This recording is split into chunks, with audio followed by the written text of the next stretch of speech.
I speak with thousands of job seekers, and the biggest problem that always comes up is they don't know how to cold call, and they get in this portion of the interview and they bomb it. So by the end of this video, I'm going to give you everything you need to crush a cold call so you can not just crush the interview, but also crush it when you're on the job.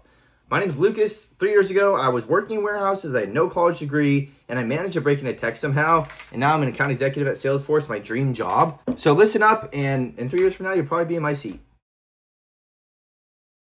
Alrighty, let's dive right into it. So I'm gonna go over like my background just so you know why you should listen to me, but I'm gonna give you everything you need to actually succeed in a cold call. And here are the sections of me doing it. I'm gonna talk through it, every single one of them, about just so you see what we're gonna be talking about today. So why the hell should you listen to me? I took this screenshot in November of 2024, and at that time, I made 21,000 cold calls. I was at that company until January of 2025, so there's 12 months of cold calling stats after this I didn't cover. Within that time, I was an account executive, still cold calling every day, and a BDR manager, right? So I know what the hell to do to get someone on the phone and get them into a meeting. Manage people, I taught them. I was the best one at my company, cold calling at my last company. I'm now an account executive at Salesforce, and I still make cold calls every single day. So I did some math. Since that screenshot, I probably did another 14,000 cold calls. In total, around 35,000 cold calls as an estimate, and it's conservative as well. I cold call every day at Salesforce now. I've been here for about 6 months, and this number is probably around 40,000 at this point. You're going to use this to not just crush it on the job, but also in your interview. So pay close attention, and please take notes. This is going to be the most in-depth free training you've ever had in your life. The basics of a cold call is broken up into 4 sections: the intro, the value prop, objection handling, and qualifying the prospect and booking the meeting. Not every call is going to be the same. That's why I kind of made it look wonky. It's up to you to steer this call. AIDA, ADA, attention, interest, desire, action, is just a copywriting framework that I use in my emails, my cold calls. It's just a proven framework to get people to pay attention to what you're saying or what they're reading. Now, not every single call is going to end up with a meeting booked, but every single time you get someone on the phone, you always want to set a next step so that they can go from cold to warm to meeting booked eventually. If you get them on the phone, they're like, send me an email, you send them an email, and not book a follow-up, you're cooked. You're probably never going to get a hold of them again. Oh my gosh, I'm a mess. Okay. Also, the really good reps know how to keep people on the phone even after they get an objection. The bad reps will hear an objection like not interested, or I'm already using something for this, or stop calling me, and they'll feel bad and hang up. You don't want to do that. Your job is not to please people. You're cold calling them and probably pissing them off. Your job is to uncover a need and move it forward. So I'll teach you how to handle these objections here shortly.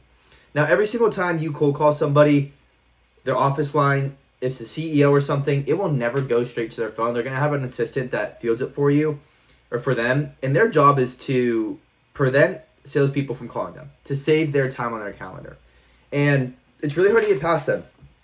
The best way to do that is by sounding really confident and familiar, and make it sound like that person is almost expecting your call, but you never want to say that blatantly. It's all just like a finesse game, right? And the way that I do that is I'll be like, yeah, hey, Sarah, can you put me through to Brian, please? You can tell him it's Lucas if he asks. Thank you. It sounds familiar. I didn't say his first and last name because if you know someone, you're not going to say their first and last name. You can tell him it's Lucas if he asks. It hints that he's familiar with me. And by saying thanks, especially if they're a green receptionist, it's going to make them feel weird pushing back because you said thank you. Like, that's my request. Do it in a way. That sounds really abrasive, but that's the psychology behind it, and it works. Early on in my career, what most people do is be like, hey, Sarah, can you put me through to Brian Hammond? My name is Lucas Arellano, and I sell MuleSoft and Informatica. I work at Salesforce. You're never going to get through. Their job is to protect the CEO from people like you. Now, it doesn't work 100% of the time. And honestly, 9 times out of 10, it won't work. And so when they say, well, that's fine, I can put you through, but what is this about if you don't mind me asking? If I have context that I spoke with someone else at that company, right? I called Janie, the operations leader, and she's like, yeah, you need to speak with Jim. I'm going to tell the gatekeeper, yeah, I spoke with Jamie about your guys' CRM, whatever, integrations. And she told me to speak with Jim, right? It sounds like you need to speak with Jim and that the gatekeeper could potentially get in trouble by not letting that happen. But if you don't have context, which most of the time you won't, you want to make friends with this gatekeeper. And no matter what you say, you probably won't get through, right? Because they're basically saying, is this a sales call? And so I always address it up front, and I'm like, yeah, Sarah, I'm going to be honest, I'm trying to sell them something. It makes them laugh. And the reason you want them to laugh is because you want them to advocate for you once you get off the phone with them. They're always going to say, okay, well, I can't put you through. I could take a message. What's your phone number? What's the message? What's your email? It takes so much time for nothing. Nothing. Once you get to this point, you tell her, Sarah, I sent him an email already. It's about whatever you're calling about. It came from L. Arlano at Salesforce. Okay. Moving on. Real quick, you guys. I didn't go to college. I had a 6-month job hunt. I had no experience. I was working in warehouses, and somehow I broke into tech. I speak with hundreds of job seekers a day, and they always give up on the job hunt because it's too difficult. I almost did too, but if I did, I wouldn't be where I am today, and that's why I make these videos. Because if you're watching this, I don't want you to give up on your dreams. I'm at my dream job, and you could be too if you don't give up. And so if you're on your job hunt, I have a free step-by-step guide in the link below. It has everything you need to land the job. If you want some more detail on how to implement it, I'd be happy to see if I can help you. But the guide's completely free, and I'd love to see you in there. So go check it out after this video, of course. See ya. So before we go into a ton of detail on each one of these, we're going to go high level. So for the intro, you always want to say their name, your company, and ask for permission to pitch and include context as to why you're calling to get them curious. Once you get permission, we're going to go into the value prop. The value prop needs to be specified to that person in their job title. You make it very clear what you guys do and how you solve that pain, and to end it with an open-ended question, a who, what, when, where, why, not a yes or a no, get them talking. Once the conversation started, we're qualifying the prospect using a BANT framework, budget, authority, need, timing. Can you help them? That's why we're asking these questions, and if you can, book that meeting. Expect objections to come anywhere throughout this call. When you book the meeting, whether it's a meeting or not, at the end of the call, always get a follow-up on the calendar. You want to ask for the meeting, suggest 2 time slots to make it easier for them to, pick from, and always confirm their email. There's been thousands of calls that I've had where I get the meeting, but I don't confirm the email, and it bounces, and then I never get them on the phone again, and it's cooked. So you don't want to do all that work for nothing. Confirm their email every time. Now, going deeper, okay? According to Gong, can I click into this? Yeah, you might not be able to see everything. They studied 300 million cold calls, and this was the best one, but hiring managers aren't familiar with it. And so they heard the name tossed around opener. Goes, hey, Sarah, I work with hospitals in Boston. This is Lucas with MuleSoft or Salesforce. Have you heard her name tossed around? Great opener. I used that in one of my interviews one time, and the hiring manager turned me down because he was like, yeah, we normally go with the permission-based opener. Permission-based is like slightly less effective, but it's more industry standard. And if you're in your interviews, you always want to lead with one. Permission-based with context is the most effective. So if you do your research with AI before you call them, and you're like, hey, Brian, it's Lucas with Salesforce. I just read your post on LinkedIn about XYZ. Now, yes, I'm cold calling you, but can I tell you why? If you don't like it, you'll never hear from me again. In Brian's mind, he's like, damn, this guy did research. Why is he calling me about my post? And he's going to go, sure, man, make it quick, right? If you don't have context, that's fine. You can go, hey, Brian, I work with a couple other hospitals in Boston. This is Lucas with MuleSoft. Yes, this is a cold call, but I can tell you why I'm calling you. Same thing, but not specified with context. And this works as well because it makes them curious as to what you're doing for their competition in the area, but it's not as effective. So always lead with context if you can. Kind of went over this just now, but always use permission-based openers, tone. Okay, yeah, this is big actually. Tone is everything. If you read the opener like I just did, and it's like, hey, Brian, I work with a couple hospitals in the Boston area. This is Lucas with MuleSoft. I'll be honest, I'm cold calling you, but can I tell you what? You're getting hung up on so quick. The only way this works, and the only reason I was so successful at my last job, well, in this job too, in cold calling, because I know how to sound conversational on the phone. It's, yeah, hey, Brian, I work with a few other hospitals in Boston. My name's Lucas, and I'm with MuleSoft, and we've actually never met before, but can I tell you why I'm calling you real quick? And if you don't like it, I swear you will never hear from me again. Biggest difference. I sound interesting, right? I don't sound like a telemarketer that's getting paid to do this, even though I am. Once you get through the intro and they actually give you permission to pitch, you want to pitch your value proposition. Your value proposition is going to change per person, right? If you're calling the CEO versus the CTO, Chief Technology Officer, versus the Chief Financial Officer, they all have different priorities and different pain points that you're solving for, right? The CTO cares about their technology and how it's affecting the company. The CEO cares about growth goals. The CFO cares about budget and profitability and hitting their number and projections, right? Or that's more CRO. But anyways, you get the point. In your value prop, once you get permission to pitch, you want to be as short as humanly possible, as relevant as humanly possible, and you want to focus on the outcome of your solution instead of the features of your solution. Expect objections once you get this. I'm going to give you a brief overview of how we could put this together. I'm pretending like I'm selling SalesLoft. SalesLoft is a really popular sales engagement tool that people use to make dials. And I'm pretending like I am calling Sarah Martinez, a VP of Sales at TechWave. Sarah oversees a team of 20 people. Her main focus is hitting quarterly revenue targets, and she's under pressure from her boss to improve forecast accuracy.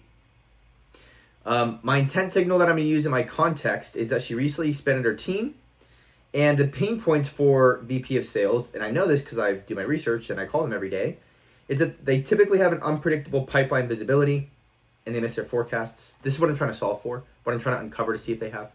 And that a lot of deals slip too late in the cycle and they lose revenue, okay? So here's how I'd put that together. A bad version focuses on the features of the product and not the outcomes. So this is what you don't want to say. Most VPs I speak with that are scaling a team are frustrated on how predictive the pipeline is. Our platform uses AI to analyze all conversations, provide real insights on deals before they stall or slip. It also automatically inputs call notes into your CRM. It sounds nice, but they don't care about the features, they care about the outcomes. And actually, now that I realize, I think this is more of Gong's product, not SalesLoft. But I don't think it matters too much for you. I'm just like an OCD guy. A good value prop would say, most VPs scaling a team struggle with how inaccurate their forecast is because their CRM notes don't tell the full story.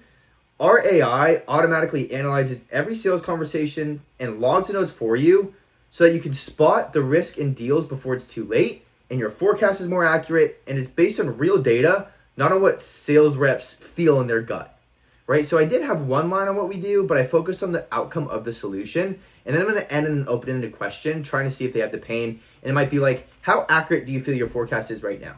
Right? It's not, is this relevant? Because you don't want them to say yes or no and then stop talking. You want to get them talking, right? And the way you do that is by speaking their language in your value proposition. Now, once you get past the value prop, now we have to qualify them with that BANT framework I was talking about. You never want to ask for budget too early on in the cycle. Your biggest job here is to qualify the need and the timing. The authority should be something that you know off the bat because you're not going to be calling. Oh, wait. I'm sorry. I'm going to have to pause this video and fix this real quick. 1 second. Sorry. All right, we're back. Sorry about that, guys. Okay, we got past the value prop, and now we're qualifying them using that BANT framework.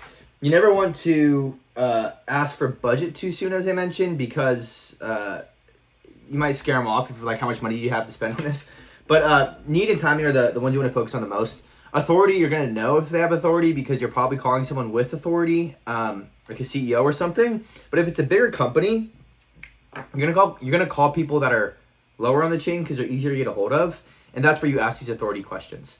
The biggest thing here I want to stress is you have to keep the conversation. All the clients that I work with, all the people that try to cold call for the first time, they're so focused on what they're going to say next that they aren't listening and asking a relevant question. Biggest thing with this framework, if they don't have the problem, if they're not qualified, don't pitch the meeting, because if they show up and they're not qualified, you won't get paid. Here's some examples of budget authority need question or BANT questions that you can use, but there's a way longer list that I run through. These are just examples, and you want to ask them as they come up. Are you actively evaluating solutions like this, or is this more in the back burner? You ask this because if they're actively evaluating solutions for this, they probably have a budget set aside already. You don't want to ask what the number is, you're going to scare them off. Authority, need, is this a priority for leadership right now, or is it a nice to have for you, right? Because if you're calling an operations manager, they might want the world, but will their boss sign off on it? Who knows? And then timing, would you like to get this in place by a certain time? BANT is the qualification framework you're going to be using.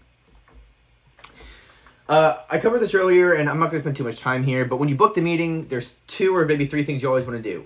High level summarize the pain, ask for the meeting, give them 2 time slots, and confirm their email before you get off the call. And if you're good enough, send the invite and ask them to accept it before you get off the call to make sure it shows up and it sticks on their calendar.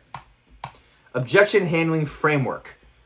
There's 2 types of objections, brush-offs and real objections. A brush-off's like a not interested, stop calling me, send me an email. A real objection is like, we just purchased your competition, no need. or we don't have budget for this, right? Our budget's totally out for the rest of the year. I can't buy anything until 2027. You can still book a meeting with them to try to pipe it for the next year, but it's not an immediate need.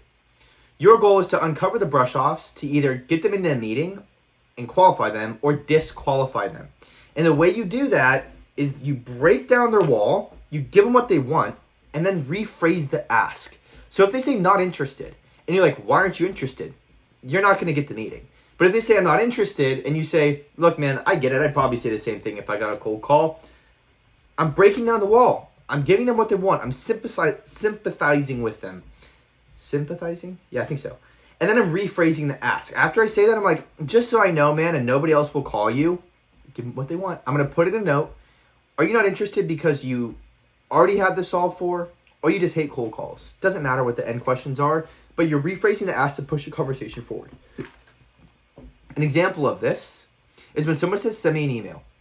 Instead of saying, no, let's book a meeting, I'm going to say, absolutely, I'd love to send you one. Would you like a general overview, or what exactly would you like in the email? They'll tell me. I'm going to go, okay, well, honestly, man, I'm not too sure the email will resonate, and I don't want to send over just some marketing jargon. So would you be opposed to setting up like a 15-minute conversation to actually go into more detail on this and see if it'd be a good fit? If they won't budge, okay, I got you. I'll wave the white flag. I'll send you an email. It might take me like 20 or so minutes to put together, so be patient with me. Tell them I'm going to put in work, makes them feel like they need to show up to the meeting. Law of reciprocity. I'm going to ask them, how long do you need to review it? Probably end of the day. Okay, awesome, man. So what I'll do so I don't forget, I'm going to throw a reminder on my calendar to call you back in 2 days. All right? Just so I'm not cold calling you twice, I'm going to forward it over. And if you don't like the email, it's just disgusting, decline the invite. That's fine. But if you like it, then I'll see you then. Does that sound good? Or I have, instead of does that sound good, I have your email. Is that where I should send it? It's not really giving them a way out. Less pushy, you're moving it forward, and I'm setting a follow-up date because I don't want to let them off the hook. Now, increasing show rate. When you're on, especially your first meeting, on the phone with someone, you're not going to really be thinking about this, but over time as you get tenured, you will. You want to try to time when you book these meetings to make it convenient with the prospect, but also minimize the chances of them not showing up. Morning meetings have the highest no-show rate because people are like pulling up to their office, getting slammed with work. They see a sales call on their calendar, like, oh shit, I have to cancel this. Afternoon meetings are the best. Afternoon meetings are the best. And then Tuesday, Wednesday, Thursday is where you want to book them. Monday and Friday have the highest no-show rate.